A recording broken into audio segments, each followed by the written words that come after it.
नमस्कार मंडळी, आज मी दाखवणार आहे साऊथ इंडियन आपलं भात दाखवणार आहे। भातासाठी दही भातासाठी लागणारे साहित्य लाल मिरची, कढीपत्ता, अद्रक लसणाची पेस्ट आहे, कोथिंबीर आहे। इथं भात ऑलरेडी शिजवलेला आहे आपण आणि दही आहे, आपल्याला लागते तेवढं टाकायचं। इथं चवीपुरतं मीठ आहे, भातामध्ये मीठ असते म्हणून मी थोडंसं घेतलेलं आहे। याच्यात दही आहे आपली। पॅन मध्ये टाकलंय तेल, बस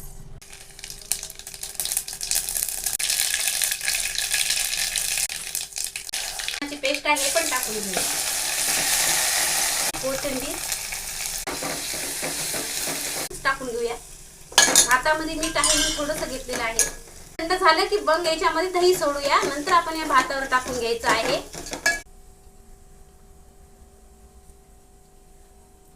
आपण हे दही टाकून घेऊया, याच्यात सर्व आपण याच्यावर टाकून घेऊया। असं हे सर्व मिक्स करून